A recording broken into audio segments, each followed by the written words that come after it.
Wasafirishaji wa abiria kwa njia ya pikipiki maarufu kama bodaboda katika mkoa wa Dar es Salaam wamekiri kuwepo kwa ugumu wa kuingiza kipato kutokana na kuadimika kwa abiria, hali inayosababishwa na kunyesha kwa mvua. Wakizungumza na Kurasa eneo la Kimara, Dar es Salaam, baadhi ya bodaboda hao wameeleza kuwa mvua zinawakosesha abiria, kwani wengi hutumia mabasi maarufu kama daladala au pikipiki za miguu mitatu, yani bajaji, hivyo kuwakosesha kipato. Kipindi cha kiangazi mapato yanakuwa mazuri kidogo, sababu unakuwa teseki sana, ila barabara inatakiwa ifanywe marekebisho kidogo. Lakini kipindi cha mvua kuna changamoto kidogo, yani barabara inakuwa ni mbovu sana, yani maji yanakuwa yanajaa. Kwenye kijiwe chetu hapo kiangalia moja paki ni hamna, yani mazingira hata abiria akija mvua zinanyesha hamna kituo cha kusema abiria wanaweza kujificha mvua. Alafu pili, barabara ni mbovu kwa ujumla. Ukiangalia mapato yenyewe ndo uongo, sababu njia mbovu afu abiria anakuja anaenda mbali kinoma, njia yenyewe mbovu anatoa buku hilo yani. Unajua at least barabara ikiwa imenyooka, hata likiwa buku fresh unajua unanyoka unarudi. Lakini hapo mwanangu tutatembelea 2-1 mpaka unafika. Mwisho wa siku ni hasara, mafuta yenyewe kama hivyo yanapanda. Tuendelee na Kurasa. Pamoja na ufaulu mzuri wanaopata wanafunzi wa sekondari ya Kiteto wilayani Kiteto mkoani Manyara, wanakabiliwa na changamoto mbalimbali, hali inayowapa usumbufu wakati wa masomo yao. Hapa madarasa, hapa viti ambao ilikuwa inapelekea wanafunzi yani wanakuwa wanapata shida kwenye kukaa darasani, wanafunzi wanabanana.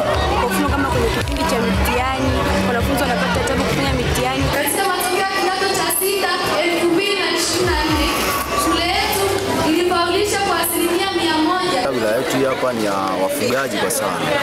Ukiangalia asilimia kubwa nyingi ya wafugaji walikuwa hawajanikia sana kwenye elimu, tofauti na sasa ambapo utandawazi umebadilika na zile jamii na hizi zimebadilika, mtazamo yao wanaamua kuwekeza kwenye nini? Kwenye elimu. Mwaka huu mwezi wa 3 wamefanya mtihani wa moku mkoa.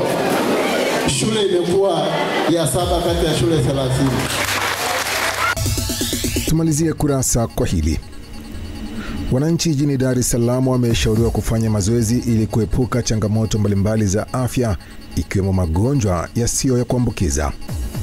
Wito huo umetolewa leo na mkuu wa wilaya ya Ubungo, Lazaro Twange, alipoungana EATV Jogging Club kwenye mazoezi ya kukimbia taratibu ambayo yameanzia makao makuu ya East Africa TV na East Africa Radio na kupitia mitaa mbalimbali kisha kumalizikia makao makuu. Kwa upande mwingine, wananchi wamekaribishwa kujiunga na EATV Jogging Club kufanya mazoezi pamoja na kushirikiana katika mambo mbalimbali yanayogusa jamii. Serikali ya awamu ya 6 ufanyaji wa mazoezi is policy direction. Nyinyi wenyewe wanahabari mmeripoti sana kwa sababu wako ambao mnaripoti habari zinazohusu afya na madhara ambayo wanadamu wanayapata kwa magonjwa. Lakini wataalamu wetu wamefanya tafiti na wamegundua mwili unaofanya mazoezi unaweza kwa kiasi kikubwa ukajiepusha na magonjwa ambayo sio ya kuambukiza, mambo ya kisukari, shinikizo la damu na kadhalika. Dunia sasa hivi iko kiganjani, hata watu ambao sio wataalamu wa afya mnaweza mkasoma na tukaelewa. Lakini nyinyi wanahabari mmefanya kazi kubwa sana ya kusaidia kuhabarisha. Ni nafasi kubwa sana ya sisi kutumia na kuhamasisha shughuli mbalimbali za miradi katika eneo lako. Kwa hivyo hapa ni nyumbani, this is East Africa TV, East Africa Radio. Tunakaribisha sana tena na tena. Tuna shughuli mbalimbali za kijamii, kwa hiyo pale ambapo utahitaji tufanye kazi na wewe, tuko karibu na wewe. Tunaungana na mamalishe wa wilaya zote, tuna kampeni na mthamini. Kwa hivyo kuna shughuli mbalimbali na kama hivi jogging pia ambazo zinagusa moja kwa moja kwenye jamii. Kwa hivyo ukituhitaji tupo tayari. Tunajua siku ya Jumamosi ni siku ambayo pia itangazwa kiserikali kwamba ni siku ya kufanya mazoezi, na ndio maana kwenye kudumisha siku hiyo, kuendelea na utamaduni wa kufanya mazoezi, leo hii tukaweza kukimbia na Mheshimiwa DC.